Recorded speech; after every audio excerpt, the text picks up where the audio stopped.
Olá, graça e paz, família, auxílio ao Mestre. Tudo bem? É com prazer e alegria que estamos aqui mais uma vez para participar do programa Auxílio ao Mestre. Para você que já me conhece, eu agradeço o carinho, o apoio e as orações. Para você que não me conhece, está chegando a primeira vez, eu sou o presbítero Mauro Lúcio e semanalmente estamos produzindo conteúdo com o objetivo de auxiliar os professores, professoras e amantes da Palavra de Deus. Hoje nós estaremos estudando a lição de número 4, a degeneração da liderança sacerdotal. Na lição de hoje, nós vamos falar sobre como se deu a degeneração. Degeneração é quase que decomposição, o corpo em estado de decomposição, como ele vai se degenerando, vai se decompondo. E isso não ocorre do dia para a noite, envolve todo um processo. É preciso estar atento a alguns sinais que apresentam que a pessoa precisa observar, avaliar a sua vida, o seu ministério, para que não chegue a um final trágico. É possível restaurar aquilo que está em queda, aquilo que está se decompondo. Agora, o caminho proposto por Deus é o caminho da confissão e o abandono do pecado. E nós vamos observar nesta lição que a família de Eli, embora fosse avisada por Deus, pelo menos em 2 ocasiões, de forma alguma se humilhou, confessou e abandonou o pecado. E o resultado não poderia ser outro. O resultado foi trágico. Então, o amor de Deus, ele não anula a justiça plena dele, porque Deus é amor, mas ele também é fogo consumidor. A degeneração dos filhos de Eli. Nesse primeiro tópico nós vamos falar sobre os filhos de Eli. Observa, a Bíblia ela se limita a falar dos pecados dos filhos de Eli já na fase adulta. A Bíblia não fala como se deu a criação, como Eli educou esses meninos. Se ele adotou a postura do liberalismo, tudo é permitido, Deus é amor ou é misericórdia. Se ele foi um pai rigoroso e os filhos não o obedeciam, então a Bíblia não fala é a partir da fase adulta. Então eu quero que você aprenda com a direção do Espírito Santo, que nós podemos acertar, corrigir aquilo que está errado nas nossas vidas, na nossa casa e com os nossos filhos. Ainda há tempo. Quando não valorizamos o que Deus nos deu. Exercer liderança na obra de Deus é uma honra muito grande, porém, uma enorme responsabilidade. O que fazemos para Deus não é tão importante quanto ao tempo que passamos a sós com Ele. Os filhos de Eli se mostraram mais interessados nos privilégios e os direitos do sacerdócio do que propriamente nos deveres, obrigações e o padrão moral a ser observado. O povo era conduzido por uma família que cuidava das coisas de Deus e em nada expressava o seu caráter santo. Observamos aqui que os filhos de Eli, de fato, eles desprezaram o que Deus havia concedido a eles, porque somente descendentes da tribo de Levi e especificamente da casa de Arão, é que poderiam ser sacerdotes. Então, aqueles rapazes não nasceram em qualquer povo, nasceu no povo de Israel, não nasceu em qualquer tribo, nasceu na tribo de Levi, não nasceu em qualquer família da tribo de Levi, nasceu na família de Arão, da casa de Arão. Então, eles tiveram um privilégio muito grande dado por Deus. Eu destaco que é uma honra muito grande poder cuidar das coisas de Deus, da obra de Deus. Porém, é uma responsabilidade também muito grande, meu querido. O que fazemos na obra de Deus ou para Deus não é tão importante quanto o tempo que passamos a sós com Ele. Aí é que está a razão de muitos fracassos no ministério. Muitas pessoas pensam que o que elas fazem é mais importante do que aquilo que elas são.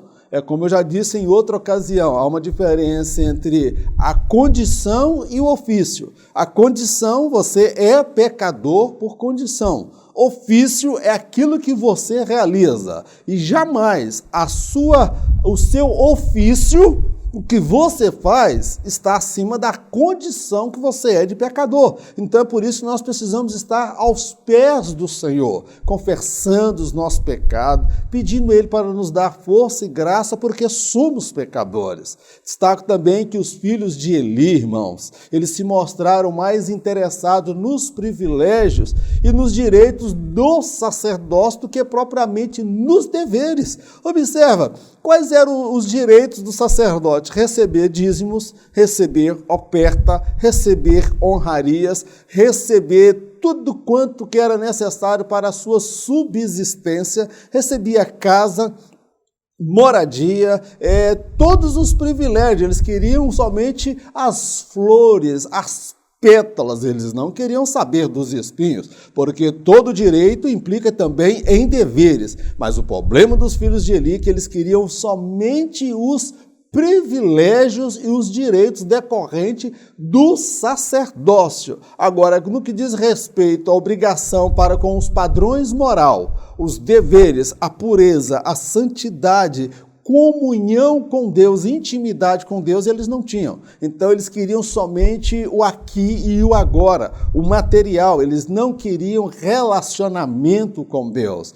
Então, nós podemos perceber que o povo era conduzido por uma família que cuidava das coisas de Deus e em nada esta família, ou os filhos de Eli, expressavam ao povo o caráter santo de Deus. Irmão, olha que coisa mais absurda. Os homens cuidavam das coisas de Deus, mas não conheciam a Deus. Os homens cuidavam das coisas santas, mas eram profanos. Os homens cuidavam das coisas concernentes ao Altíssimo e viviam na degradação moral, no mais vil pecado. Eles estavam interessados, meu irmão, era no dinheiro, na honraria e na sua subsistência, e não nas obrigações do ministério. Fazendo uma troca. Os piores desviados se encontram dentro da casa de Deus e não fora dela. Há muitas pessoas depravadas, profanas, imorais e avarentas que vivem da renda da casa de Deus. Estes, por sua vez, veem a obra de Deus como uma galinha dos ovos de ouro, razão pela qual não abandonam seus cargos, títulos e liderança. Os filhos de Eli trocaram o Deus Santo pelos prazeres, a luxúria, a perversão sexual e mamon, que é dinheiro. A história se repete em nossos dias. Vigiemos. Olha que troca mais injusta ou tola, burra, que os filhos de Eli fizeram? Eu destaco o seguinte, para começar esse tópico, que os piores desviados, eles se encontram não é fora da igreja, é dentro da igreja, porque o que saiu está lá fora, ele não vai causar nenhum dano mais dentro da casa de Deus, mas os piores desviados são aqueles que estão dentro da casa de Deus, desviados teologicamente, desviados moralmente, mas o que prende estas pessoas ali? Eles eram depravados, eles eram profanos, imorais e avarentos, e viviam da renda da casa de Deus. É esta a razão pela qual eles não saíam dali, porque eles viam a obra de Deus, meu irmão, como a galinha dos ovos de ouro. Eles diziam, somos profanos, somos pervertidos, somos imorais, somos depravados, mas o povo já sabe disso, mas nós não vamos largar o nosso cargo, a nossa liderança e a posição, porque nós somos descendentes de Abraão, nós somos descendentes da casa de Eli, nós somos da família de Arão, nós somos sacerdotes por direito, e nós não vamos largar a liderança e nem deixar outro ocupar esta posição. Querido, eles não queriam largar aquilo, mas eles haviam o quê?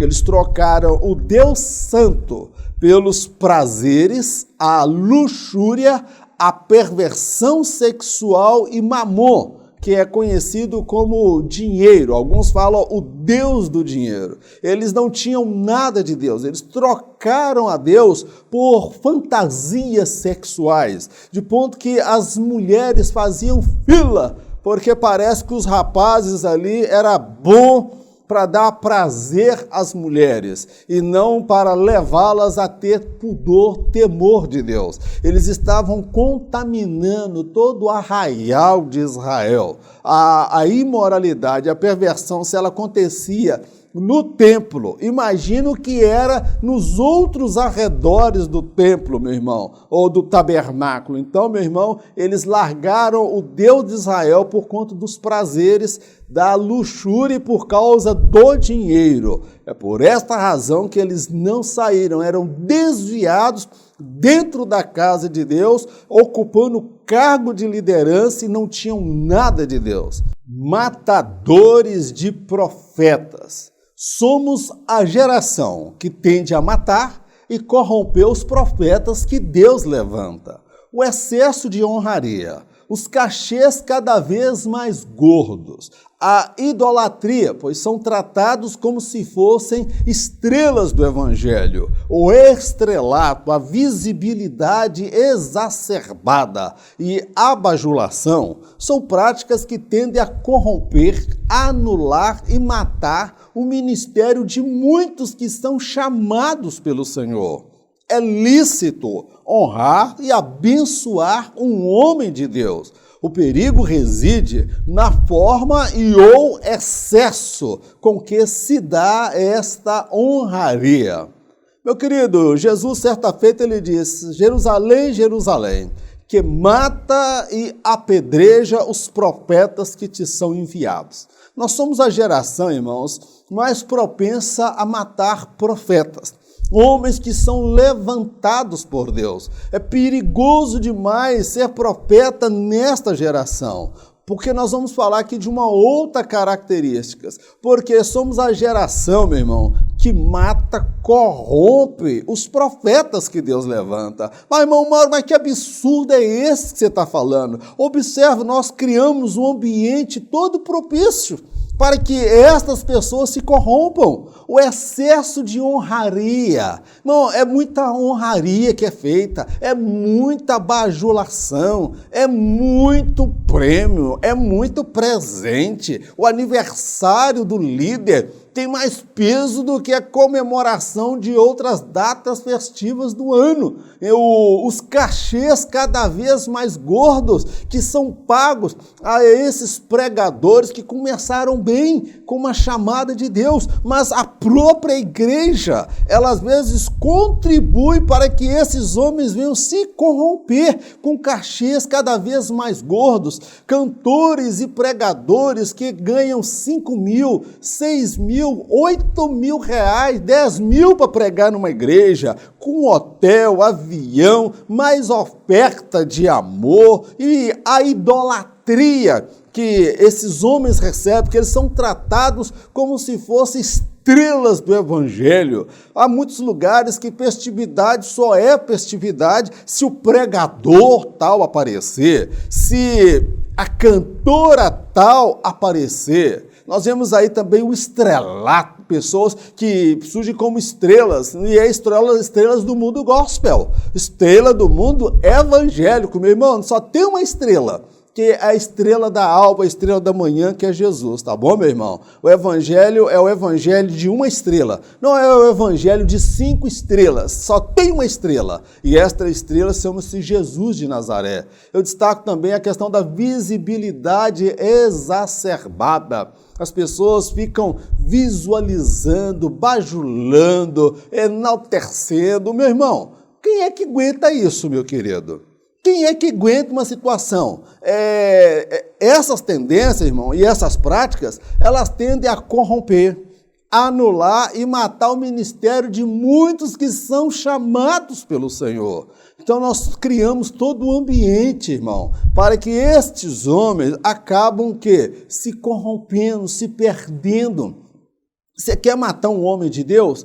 Começa a bajular, começa a enaltecer o ego dele, começa a convidá-lo para pregar na sua igreja e dá a ele aquele cachê bem gordo. A princípio ele vai por amor, mas depois ele começa a perceber que com uma viagem que ele faz na agenda dele, ele ganha 5 mil a 8 mil reais. Com 3 viagens, 24 mil reais. E aí, meu irmão, a cobiça, a avareza, meu irmão, todos nós estamos propensos a ela, minha querida. Então nós somos a geração que contribui para matar, anular, corromper o ministério daqueles que são chamados pelo Senhor. Ai, irmão Mauro, a gente não deve então honrar o homem de Deus? Irmão, tem que ter equilíbrio. Eu sou do postulado que é lícito, sim, nós honrarmos e abençoarmos um homem de Deus que vem para ministrar a palavra até nós, que nos dá o suporte do ensino da palavra de Deus. Agora, meu querido, o perigo, ele está na forma como nós fazemos esta honraria, se ela é equilibrada ou se ela é excessiva. Se ela for equilibrada, como no caso do profeta Eliseu, que a mulher mandou construir um puxadinho para Eliseu ficar ali quando ele fizesse as suas viagens, amém. Agora o problema é que nós estamos corrompendo esses homens, esses que têm chamadas de Deus. Eu não vou citar nomes, mas eu conheço pessoas que eram um instrumento na mão de Deus, mas o excesso de honraria, bajulação e dinheiro corrompeu o ministério de tanto desses homens. Conheço uns que eram verdadeiras labaredas de fogo na mão de Deus. Entrou para a política, que não tinha chamada para a política, tinha chamada para pregar na igreja, para ministrar mensagem, mas se valeu do quê? Da visibilidade exacerbada, caiu na graça do povo, depois candidato a deputado federal, deputado estadual, aí afundou o ministério, acaba com família, acaba com casamento, perde tudo. Então nós somos essa geração que mata os profetas. Então nós precisamos vigiar. Vamos honrar o homem de Deus, sim, mas com limites, com equilíbrio, para que ele não se corrompa no dia de amanhã. Texto bíblico: 2 coisas te pedir, não mas negues, antes que morra. Afasta de mim a vaidade e a palavra mentirosa. Não me des nem a pobreza, nem a riqueza. Mantém-me do pão da minha porção de costume, para que, porventura, estando farto, não te negue, e venha a dizer: quem é o Senhor? ou que, empobrecendo, não venha a furtar e tome o nome de Deus em vão. Provérbios, capítulo 30, versos 7 e 9. A Bíblia é clara quanto a isso, irmãos. O salmista dizia, não me dê nem a riqueza, para que quando eu me enriquecer, eu venha perguntar quem é o Senhor. Porque a pessoa se dizia, o dinheiro, irmão, o excesso de honraria, os cachês gordos, a visibilidade exacerbada, o excesso de bajulação, isso tudo, irmão, contribui para corromper um homem de Deus. E o salmista, ele tinha esta consciência, não me dê a riqueza, mas não me dê também a pobreza, mantém-me com o pão diário, a porção de costume, o necessário que eu preciso para viver com dignidade. Porque o outro extremo é a pobreza, irmãos, que existe também a igreja miserável, que não abençoa, que é abençoado por um homem de Deus, que é abençoado por um profeta, ele gasta dinheiro com refrigerante que faz mal, com sanduíches, com comida, com um monte de miséria, que até canal de pornografia e imoralidade ele assinou e tem na casa dele, de futebol. Mas para abençoar um profeta, um missionário, ele não faz de forma alguma. Então existem os dois extremos.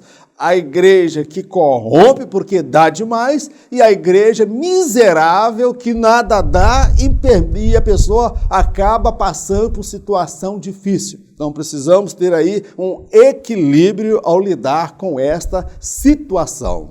As consequências para quem peca contra Deus. O amor de Deus não anula em nada a realidade da existência do lago de fogo eterno, o qual foi criado inicialmente para o diabo e seus anjos. O desejo de Deus é que todos sejam salvos. Ele não faz acepção de pessoas, ou tampouco tem os seus preferidos. Quem conhece a verdade de Deus e deliberadamente opta por viver na mentira, no pecado e no engano, caso não se arrependa, passará a eternidade tendo o diabo e os seus anjos como vizinhos. Que tristeza sem fim!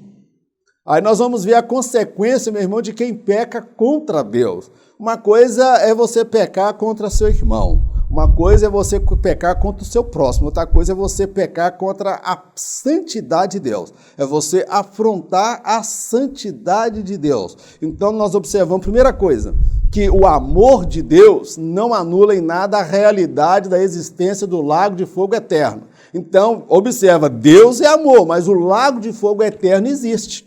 E ele foi criado inicialmente para o diabo e os seus anjos. O desejo, meu querido, de Deus é que todos sejam salvos, porque Deus não faz acepção de pessoas, ou tampouco Deus tem lá os seus queridinhos, os seus preferidos, aqueles que foram predestinados para a salvação, e outros Deus vai decidir jogar no inferno antes mesmo deles fazerem qualquer opção de viver no pecado ou não. Então, meu irmão, quem conhece a verdade de Deus, estou falando quem conhece a palavra de Deus, e deliberadamente, de forma consciente, sem pudor, sem vergonha na cara, ele opta por viver na mentira, no pecado e no engano, meu irmão. Se ela não se arrepender em dado momento, porque ela pode se arrepender, meu irmão, se ela não se arrepender, ela passará a eternidade, tendo o diabo e os seus anjos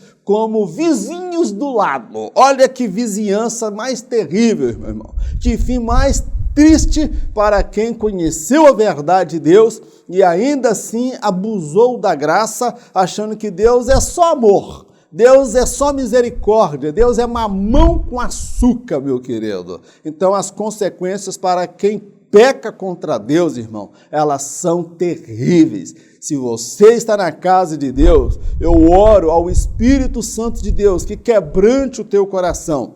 Você, professor, que ele dê autoridade para você ministrar ao coração dos seus alunos, para que eles venham se voltar para o Senhor, confessar os seus pecados e abandonar a vida de mentira e engano na qual eles estão vivendo, porque o final deles não será nada agradável. Terão o diabo e os seus anjos como vizinhos no lago de fogo eterno. Eu não quero essa vizinhança não, tá, meu irmão? Quero morar no céu. A sentença do juízo de Deus. Nesse tópico nós vamos falar sobre como Deus falou, pelo menos em 2 ocasiões com Eli, acerca do juízo que ele traria sobre a casa de Eli. Porque esse Deus, irmãos, ele é Deus de amor, mas ele também é Deus fogo consumidor. Então nós vemos ao longo da Bíblia atos do amor de Deus, mas nós vemos também atos da justiça plena, a justiça implacável da parte de Deus. Mas Deus sempre faz uma advertência, 1, 2, 3, não sei quantas vezes, mas chega uma hora que a misericórdia finda e entra então em ação a justiça plena de Deus. A experiência profética de Samuel. Imagina a cena, um aprendiz ensinando o seu mestre. Foi exatamente o que Samuel vivenciou ao entregar a Eli a dura sentença da parte de Deus. Normalmente, os mais velhos têm mais a ensinar para os mais novos. No episódio envolvendo Samuel e Eli, o que prevaleceu não foi a idade ou tempo de casa, mas a verdade. Não foi fácil ou tampouco agradável para Samuel entregar a mensagem de Deus a Eli. Ser profeta de Deus é falar, às vezes, de forma dura e nada agradável às pessoas. A experiência que Samuel teve, irmão, eu posso dizer para os irmãos que não foi uma experiência daquelas que ele teve prazer, alegria e contentamento. Ele era profeta de Deus. Agora, você imagina a cena, um aprendiz ensinando o mestre. Foi exatamente o que Samuel vivenciou, porque quem ensinava ele o ofício do sacerdote era o sacerdote Eli. Ele estava aprendendo, mas chegou num ponto em que Samuel, ele falou para Eli acerca do juízo de Deus, da sentença de Deus que viria sobre a sua casa. Parece que os papéis se inverteram. Eli era mais velho, tinha mais tempo de casa e, consequentemente, ele tinha mais experiência para passar para Samuel. Mas ali naquele episódio o que prevaleceu não foi a questão da hierarquia eclesiástica. O que prevaleceu ali foi a verdade de Deus. Meu querido, eu posso ser pastor, eu posso ser presbítero, eu posso ser evangelista, até apóstolo, seja lá que título que me foi dado. Se Deus usar um profeta, uma criança, uma mulher que não sabe nem o alfabeto, não sabe nem escrever, mas usa ela com autoridade, eu tenho que me inclinar para ouvir, porque Deus está falando, tá bom, meu irmão? E ele ouviu a verdade de Deus transmitida pelos lábios de Samuel. Para Samuel não foi agradável, porque ele não queria falar, ele não queria entregar, mas ele teve que falar. Meu irmão, ser profeta de Deus é muitas vezes falar, às vezes, de forma dura e nada agradável às pessoas. Sentença pronunciada. Deus falara a Eli em relação à sentença que traria à sua casa em pelo menos 2 ocasiões. Em nenhuma delas ele se humilhou, não fez menção dos próprios pecados ou tampouco dos filhos. O rei de Nínive, quando ouviu a sentença de Deus em relação a ele e ao seu povo, logo se humilhou diante de Deus. Eli teve a oportunidade de se humilhar e a desprezou. O resultado foi devastador. Seus 2 filhos morreram, ele morreu, muitos outros morreram e a arca da aliança foi levada pelos filisteus. Então, a sentença pronunciada. Deus usou pelo menos 2 profetas, um profeta anônimo e um profeta conhecido que é Samuel, para falar com Eli. E o que mais me chama atenção, irmão, quando eu estava estudando, fui levado pelo Espírito Santo de Deus a compreender que quando Deus trouxe as 2 sentenças, meu irmão, aquilo ali, pela Bíblia nós olhamos que há pessoas que Deus falou que ia trazer a mensagem de juízo, como foi o caso de Acabe. Acabe foi um que quando Deus trouxe a mensagem, ele rasgou as suas vestes, colocou o pano de saco e se humilhou diante de Deus. E Deus falou para o profeta: você não viste Acabe que ele anda de pano de saco, se humilhou diante de mim? Então ele se humilhou. O rei de Nínive era um rei pagão. Deus mandou o profeta Jonas e a mensagem não era para arrependimento. A mensagem era de juízo, meu irmão. E o rei de Nínive, ao ouvir aquilo, ele se humilha, rasga suas vestes e determina para todos os oficiais, para toda a nação, que ninguém comesse nada durante 3 dias, que quem sabe Deus se arrependeria ou mudasse o juízo dele em relação àquela nação. E, meu irmão, Deus mudou a sentença porque o povo mudou. O rei de Nínive mudou, se humilhou diante de Deus. A sentença para Davi, ele não morreu, porque Davi se humilhou diante de Deus. Mas quando o profeta Eli, irmão, ouviu por 2 vezes a sentença de Deus, ele não rasgou as vestes, ele não se humilhou, ele não fez confissão dos seus pecados, tampouco fez menção do pecado dos filhos, irmão. Nós não podemos falar que Deus foi rigoroso, não, porque ele teve a oportunidade de se humilhar, se arrepender, mas ele não fez, ele teve a oportunidade e a desprezou. E o resultado foi devastador, meu querido. Os 2 filhos morreram carregando a arca de Deus. E Eli morreu. Muitos outros, segundo os teólogos, mais de 70 outros sacerdotes morreram naquele dia. E a arca de Deus foi levada pelos filisteus. Foi uma desgraça atrás da outra, uma derrota atrás da outra, meu irmão. Deus, até quando ele traz a palavra de juízo, de sentença, se a pessoa se humilha, se quebranta, Deus, ele muda a situação. Mas ele continuou o quê? Indiferente.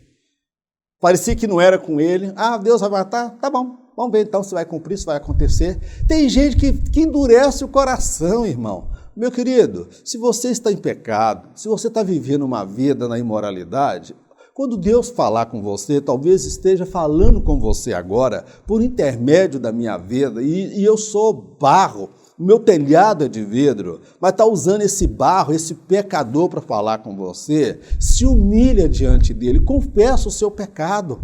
Abandona a vida de engano que você está vivendo nela, porque o resultado final, irmão, vai ser catastrófico para você e para as pessoas mais próximas a você, que muitas vezes vai atingir até a família, aqueles que vão estar envolvidos na sentença de Deus quando ela vier sobre a sua vida. Então, meu irmão, que Deus tenha misericórdia das nossas vidas. A desgraça da família de Eli. Não fora a primeira vez que o juízo de Deus caíra sobre a família sacerdotal. Os sobrinhos de Moisés foram consumidos pelo próprio Deus. Aqueles que exercem liderança precisam aprender com os erros cometidos na casa de Arão e na casa de Eli. Deus é amor e não se deve ignorar que ele é justiça plena. O diabo fará de tudo para que o homem conheça a Deus apenas de forma parcial. Por repetidas vezes, o diabo afirmará que Deus está blefando quanto ao juízo final. Olha a desgraça, a tragédia que ocorreu na família de Eli. Meu irmão, aquele episódio envolvendo a família sacerdotal não foi a primeira vez que aquilo aconteceu. Aquilo aconteceu lá nos dias de Moisés. Os sobrinhos de Moisés, filhos de Arão, tomaram umas e outras, chegaram meio doidão lá no tabernáculo e foram oferecer um fogo estranho. E o que aconteceu? Deus mandou fogo e consumiu e matou os 2 filhos de Moisés. Imagina o escândalo que foi na época para a família sacerdotal. Deus matou e Deus mandou ele não chorar, não fazer pranto nem lamento. Então, irmão, ele conhecia essa história. Nós conhecemos. Então, aqueles que exercem liderança precisam aprender com os erros cometidos na casa de Arão e na casa de Eli, irmão. Irmãos, todo líder erra, todo pastor peca, o seu pastor ele não está acima do bem e do mal, o presidente do ministério não está acima do bem e do mal, o presidente da CGADB, da CPAD, o comentarista também não está acima do bem e do mal, são todos pecadores, sujeitos aos pecados. Sujeito a falhas, irmãos, desvio de conduta, desvio moral. Eu não estou falando um pecado que é um acidente, não. Estou falando prática pecaminosa, viver no engano. Então nós precisamos olhar para a família sacerdotal, na casa de Arão e na casa de Eli, como Deus agiu. Deus, ele é amor. E não se deve, meu irmão, ignorar que ele é justiça plena, porque nós, muitas vezes exercendo cargo de liderança, irmão, somos levados a acreditar porque o nosso ministério está crescendo, almas estão vindo para a igreja está, lotada, está bombando o nosso ministério, nós temos a aprovação dos homens, mas pode não ter a aprovação de Deus. Deus, ele é amor, mas ele também é fogo consumidor. Deus, ele é amor, mas ele também é justiça plena. Outro ponto que eu ressalto, o diabo fará de tudo para que o homem conheça a Deus apenas de forma parcial. Satanás não quer que eu e você conheçamos a face de Deus, uma outra faceta do caráter de Deus, que é a justiça, porque Deus é amor, mas também ele é justo. Lúcifer e seus anjos, Satanás e os seus anjos, acreditavam que Deus era muito bonzinho, que era quase que um Papai Noel, gordinho, de barba branca, sentado no trono, incapaz de fazer alguma coisa assim que relacionada à justiça. E quando eles intentaram tomar o lugar de Deus, eles descobriram que Deus, ele é justiça plena. Foi lançado para fora 1/3 dos anjos. Aí eu fico imaginando os anjos caindo. Cadê o amor? Cadê a compaixão? Cadê a misericórdia? E quantos usam esse discurso do diabo? Então o diabo, irmãos, muitas vezes ele vem repetidas vezes falando ao coração do líder, ao coração do crente que está em pecado, dizendo, não, Deus está blefando em relação ao juízo final.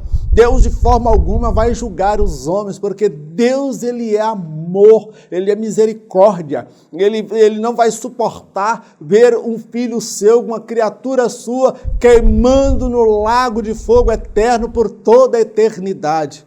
O diabo traz essa mensagem, irmão, né? O Espírito Santo, ele traz paz, o fruto do Espírito é paz, mas o diabo também traz paz no coração daquele que está com a mente cauterizada, meu irmão. E ele fala, não tem problema não, pode prosseguir, rapaz. Você é um grande pregador, você é um grande profeta, você é vaso na mão de Deus, Deus está te usando para curar, Deus está te usando, e não é o Espírito falando, não, é a mente cauterizada e aquele sentimento de paz, que não é de Deus, é do diabo, porque o diabo não quer que eu e você conheçamos a justiça plena de Deus. Texto bíblico, caros irmãos, não vos torneis muitos de vós mestres, porquanto sabeis que nós, os que ensinamos, seremos julgados com maior rigor. Tiago, capítulo 3, versículo 1.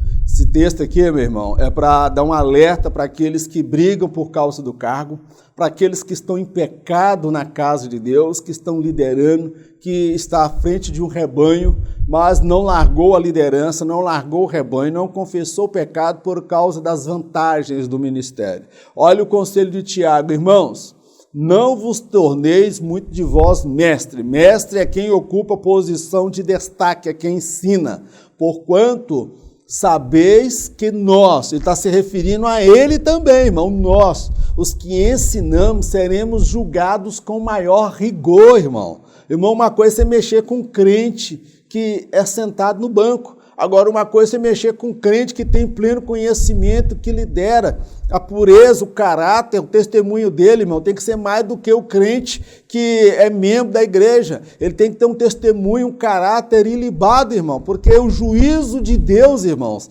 ele é mais rigoroso com aqueles que exercem liderança. Olha o que Deus fez com Ofni e Finéias. Olha, Deus matou o sacerdote, mas com Nínive, Deus usou de compaixão e misericórdia quando eles se humilharam. As consequências do pecado.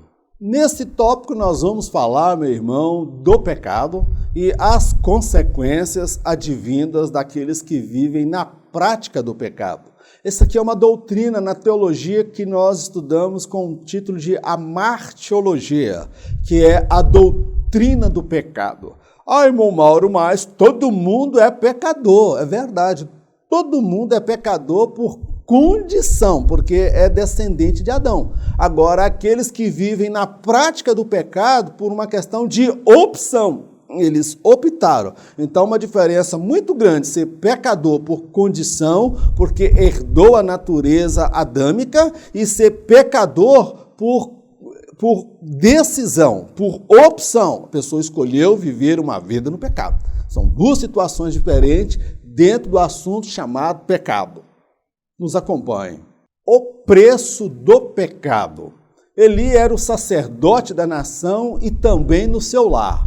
Ele detinha dupla autoridade sobre os filhos e falhou em ambas. Infelizmente, há pais que não se deram conta que estão educando seus filhos que passarão a eternidade no lago de fogo eterno. Estes, por sua vez, não fazem o culto doméstico, priorizam a educação secular em detrimento da educação cristã no lar.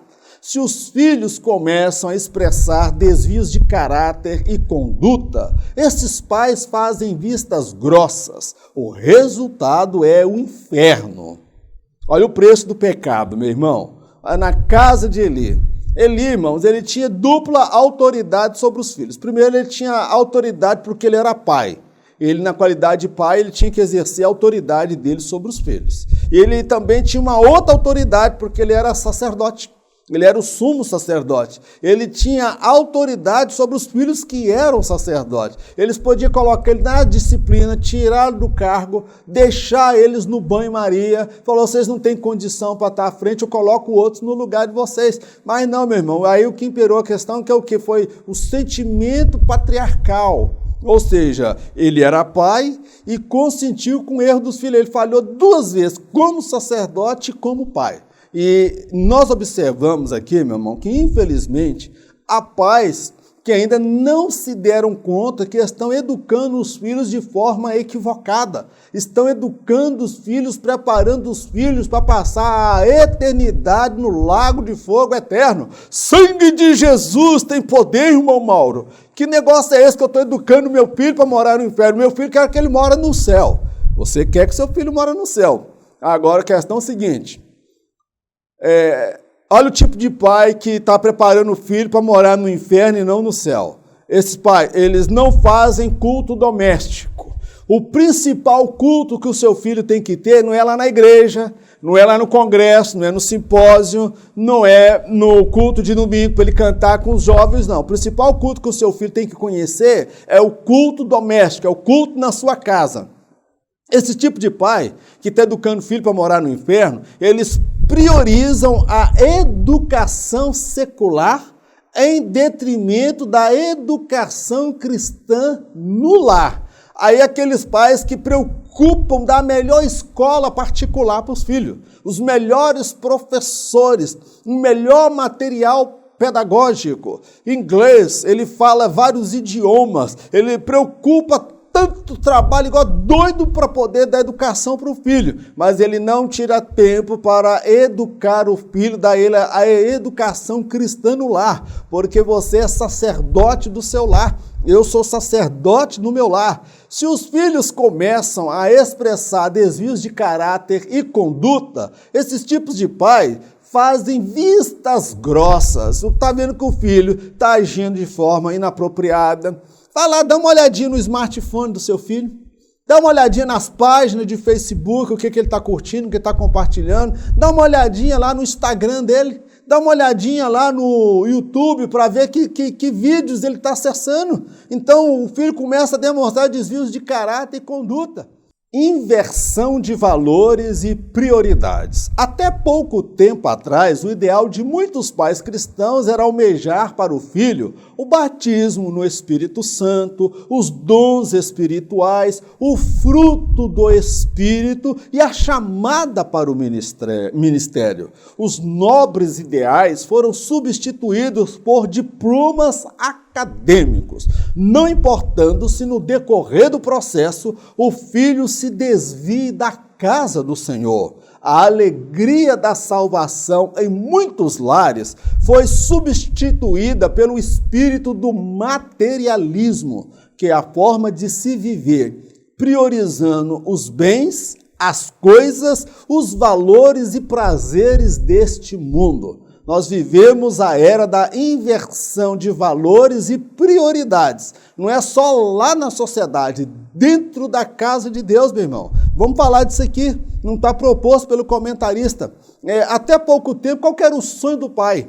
O sonho do pai, que ele almejava para o filho, era ver o filho ser batizado no Espírito Santo. Pais passavam períodos de oração, orando, jejuando, para Jesus batizar o filho no Espírito Santo, para o filho receber os dons espirituais, para o filho receber o fruto do Espírito Santo e a chamada para o ministério. Tinha pais que o orgulho dele, o sonho dele para o filho era esse. E hoje, meu irmão, os nobres ideais foram substituídos por diplomas acadêmicos. O orgulho do pai é o filho formar em medicina. O sonho do pai é o filho formar em direito. O sonho do pai é o filho ter um diploma pregado na parede. Agora é doutor. Meu filho agora é importante na sociedade. É juiz, é promotor, é autoridade agora. É vereador, é político. E aí ele ostenta aquilo com maior orgulho. E se o filho desviou durante esse período, era crente, deixou de ser crente, não importa. O que importa para ele agora é o título. O meu filho tem diploma acadêmico. E rasgou a carteirinha de crente. Rasgou o convite da salvação. Meu querido, nós precisamos rever os nossos conceitos e valores. Hoje, a alegria da salvação em muitos lares foi substituída pelo espírito do materialismo. O que é isso, irmão Mauro? É a forma de viver que prioriza os bens, as coisas, as realizações pessoais, as conquistas pessoais, os valores e prazeres deste mundo, isto é o materialismo, e as coisas espirituais são deixadas em segundo, terceiro e último plano, não tem mais valor nenhum. Chamada para ministério, batismo com o Espírito Santo, eu vou orar para meu filho passar no Enem, para ser doutor, para ser doutora.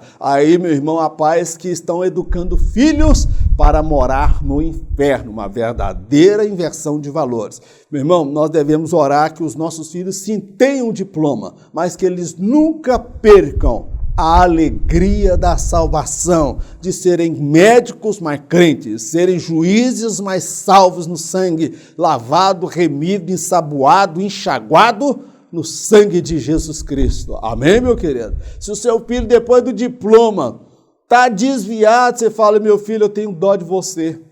Tu, quando era criança, eu te levava para a casa de Deus. Eu tinha mais alegria quando você era um analfabeto, que não sabia escrever, do que agora que tu é doutor. Tu é doutor e vai com o seu diploma, com todo o seu conhecimento para o inferno, porque escolheu viver uma vida longe de Deus. Muitos pais precisam confrontar os seus filhos com esta verdade. Seja profeta de Deus dentro da sua casa, seja sacerdote de Deus dentro da sua casa. Os males da falta de repreensão. Em se tratando de muitos lares cristãos, o diabo não precisa se esforçar muito para os destruir. Os próprios pais o fazem de forma inconsciente ou não. muitos pais não repreendem mais os filhos ou não têm moral para o fazerem. A vara e a correção têm sido substituída pelos agrados e mimos. Se o filho é repreendido na escola em virtude do mau comportamento, os pais desqualificam o profissional da educação e defendem o filho rebelde. Não imponha limites em seu filho e o verás perecer na eternidade, distante de Deus e ao lado do diabo. Ai, irmão, mas você está falando demais de inferno, lago de fogo, do diabo. Minha lição de hoje é para você pensar. A lição de hoje é para poder, eu oro para que o Espírito Santo venha te convencer, mais uma vez, do pecado, da justiça e do juízo. Olha os males da falta de repreensão. O que aconteceu na casa de Eli, irmão? Morreu Eli, morreu os 2 filhos, morreram mais de 70 sacerdotes, fora os outros homens de guerra que foram para a guerra, a arca da aliança foi roubada, perderam tudo, irmão, foi uma desgraça completa. Então, se tratando de alguns lares cristãos, irmão, o diabo ele nem precisa se esforçar para destruir aí alguns lares, não, porque os próprios pais o fazem de forma inconsciente ou não. Tem lá aí que você não pode falar que foi o diabo destruiu o meu lar. O diabo olha assim, não joga isso na minha conta, que eu não sou culpado disso não. É você. Porque tem muitos pais que não repreendem mais os filhos. Nós vivemos a geração dos filhos mimados, que não repreende mais o filho, ou então o pai não tem moral para o fazer, como foi o caso de Davi. Como ele ia condenar o irmão que abusou sexualmente da filha, se Davi abusou da esposa de um dos seus homens que lhe era fiel. Davi perdeu a autoridade. Há pais que não repreendem porque não tem coragem ou porque não tem moral para fazê-lo. Então, meu irmão, que Deus tenha misericórdia da sua vida. A vara e a correção tem sido substituída em muitos lares, irmãos, por agrados e mimos. Da tablet, da smartphone, iPhone é o último lançamento, aqueles de 4 mil, 5 mil reais, o pobre do pai e da mãe tem que trabalhar, honrar, para dar de tudo bom e do melhor. Não vou dar para o meu filho tudo que eu não tive, vai, dá para ele tudo que ele não teve, você vê, faz tudo que ele quer. Tira a vara e começa a fazer agrado e dá mimo para o seu filho. Ensina ele, repreende ele, corrige o teu filho. Põe ele de castigo, tira aquilo que ele ama, aquilo que ele deseja, ensina ele a disciplina. Se o filho é repreendido na escola em virtude do mau comportamento, há pais aí, irmão, que vão lá para desqualificar o professor. Vai lá, briga com o professor. Meu filho é inocente, ele está sendo acusado, isso é um complô. E o filho é um rebelde, irmão. O filho em casa parece que é um anjo, mas na igreja parece que é filho do cão com a pombagira. Fica ali perturbando, afrontando. Aí desqualifica o profissional, a diretora, a supervisora, a professora da escola dominical, porque fica do lado rebelde, do filho problemático. Não imponha limites em seu filho e verá seu filho perecer na eternidade, distante de Deus e ao lado do diabo. Ponha limite no seu filho, estabeleça a regra, para com esse negócio de comprar, substituir a sua ausência com as coisas, substituir o culto doméstico, o ensino bíblico na sua casa com mimos, com presentes e com agrados. Você está deturpando, corrompendo o seu filho. O seu filho pode não ter tablet, smartphone de última geração, os melhores calçados, a melhor escola, mas o que não pode faltar dentro da sua casa é a presença do Espírito Santo de Deus. Sejam sempre brancas e alvas as tuas vestes, e jamais lhe falte o azeite sobre a sua cabeça. Ser pobre não é sinônimo de reprovação de Deus. Ser pobre, meu irmão, pode-se viver com dignidade, com respeito, com temor de Deus. Pecados voluntários e deliberados não têm perdão. Todos nós somos pecadores por uma questão de condição. Herdamos a natureza adâmica. Ao aceitarmos a Jesus como Senhor e Salvador, não somos mais escravos do pecado e recebemos o Espírito Santo em nossas vidas. Para o salvo em Cristo Jesus, o pecado sempre será um acidente e não um ato premeditado. O Senhor está disposto a perdoar todos os pecados. Ele sabe que somos pó. Nossos pecados precisam ser confessados e abandonados. Uma vez que o crente peca de forma deliberada e encobre seus pecados, não lhe restará mais nenhuma outra esperança. Meu querido, eu confesso, quando eu li o título proposto pelo comentarista, eu fiquei um pouco meio que perdido e confuso. Pecados voluntários e deliberados não têm perdão. E ele está certo realmente, porque pecado voluntário e deliberado é o quê? É aquele que você decide. Ah, irmão Mauro, mas todos nós somos pecadores. Verdade, nós somos pecadores por uma questão de condição. Eu não escolhi nascer.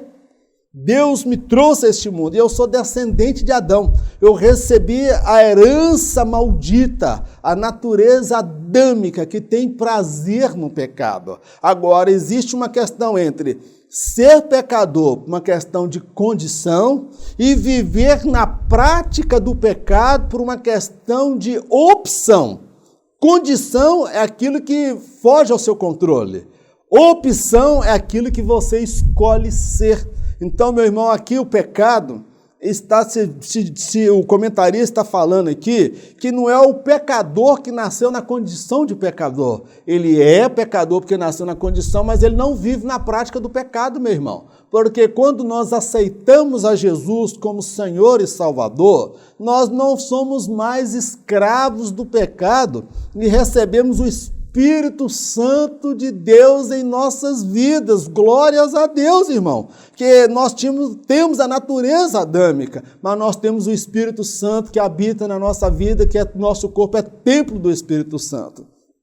Para o salvo, eu estou falando aqui, irmão, para o salvo em Cristo Jesus, o pecado sempre será um acidente e não um ato premeditado. Eu peco, irmão, eu erro, cometo falhas, mas isso aí, meu irmão, é um acidente na minha vida. Não é algo premeditado, algo que eu calculei, que eu premeditei. É um acidente, porque eu não tenho prazer no pecado. Nós temos o salvo, ele não tem prazer de viver no pecado, irmãos. O prazer dele está na lei do Senhor. Escondi a tua palavra no meu coração para não pecar contra ti. É porque ele ama o Senhor. Eu destaco que o Senhor está sempre disposto a perdoar todos os nossos pecados, irmãos. Ele sabe que nós somos pó. Ô, irmão, Deus sabe que você é frágil, você queria ser melhor, eu queria ser melhor, eu queria ser mais santo, eu queria jejuar mais, eu queria ter mais tempo para orar, eu queria ter mais tempo para ler a palavra de Deus, mas eu me deparo com uma realidade que tem dentro de mim uma natureza pecaminosa, uma natureza adâmica. É por isso que eu destaquei que o que nós fazemos para Deus não é tão relevante quanto o tempo que nós passamos aos pés do Senhor, chorando diante dele, confessando as nossas falhas, as nossas imperfeições. Nossos pecados, eles precisam ser confessados, irmãos, e abandonados. Agora, uma vez que o crente, ele peca de forma deliberada, vou viver mesmo nessa vida de miséria, vou viver mesmo nessa sofrência, vou curtir a farra e depois eu venho tomar a Santa Ceia, confesso o meu pecado ali, está tudo resolvido. Vai brincando. Vai brincando com o pecado. Não brinca com Deus não, porque Deus não é moleque para brincar. Mas vai na conversa do diabo. Porque no final o diabo fala assim, não, você pode pecar, Deus é amor, Deus é misericórdia, Deus está blefando, não vai ter juízo final não. Pastor está exagerando, irmão Mauro Lúcio conversa demais, dá ideia para ele não. Vai nessa conversa. Foi assim que o diabo corrompeu uma terça parte dos anjos, tá bom, meu irmão? Então quem escolhe viver no pecado de forma deliberada, meu irmão, infelizmente, para esta pessoa não existe mais nenhuma esperança, porque ele não é pecador só por uma questão de condição, porque ele é descendente de Adão e recebeu a natureza adâmica. Ele fez a opção, e mesmo conhecendo a verdade, viver na mentira e no engano. Assim foi com os filhos de Eli, assim foi com o sacerdote Eli. O pecado para eles já era uma coisa rotineira, a mente estava cauterizada. E o final, meu irmão, foi o juízo pleno de Deus, a justiça plena de Deus sobre a vida de Eli, sobre a casa de Eli e sobre os seus filhos. Que Deus tenha misericórdia da minha vida, que Deus tenha misericórdia da sua casa. Vamos orar. Senhor, nós queremos agradecer ao Senhor por mais esse estudo da Tua Palavra. Toda honra, toda glória, todo louvor sejam dados ao Teu nome. Meu Deus, ensina-nos a viver uma vida santa. Ensina-nos a ser sacerdote dentro dos nossos lares. Ensina-nos a confessar, nos humilhar diante de Ti. Se há alguém que até aqui vive uma vida de engano, de adultério, de pornografia, escravo sexual, de prazeres, ó Pai, mundanos, meu Deus, que o Teu Espírito venha quebrantar-lhe o coração. Meu Deus, que ele venha ser um pai melhor, um marido melhor, um crente melhor, um pastor melhor, um obreiro melhor, que, se necessário for, ele perca o cargo, perca a posição e o título, mas não perca, meu Deus, a certeza de que o nome está escrito no livro da vida. Meu Deus, nós não queremos ser lançados no inferno, nós não queremos comparecer perante o juízo final, perante o grande trono branco do Senhor. Meu Deus, eu sei que eu posso amanhã comparecer perante o grande trono branco do Senhor. Eu peço que o Senhor use de misericórdia, me trata com vara, me corrige, me disciplina, meu Deus, mas eu não quero perder o arrebatamento, eu não quero perder a alegria da salvação. Meu Deus, eu quero que os meus filhos deem frutos, que eles sejam batizados no Espírito Santo, que eles recebam os dons espirituais, o fruto do Espírito e a chamada ministerial, que eles possam ter o diploma, mas jamais se esqueçam, meu Deus, que o nome deles estão escritos no livro da vida. Meu Deus, eu abençoo todas as famílias, a família Auxílio ao Mestre, eu abençoo o pai, a mãe, dê a eles autoridade, abençoa os filhos, ó Pai, quebranta-lhes os corações, santifica esse lar e prepara todos para o encontro com o Senhor por sobre as nuvens. Pai, nós te agradecemos por tudo no nome de Jesus. Amém.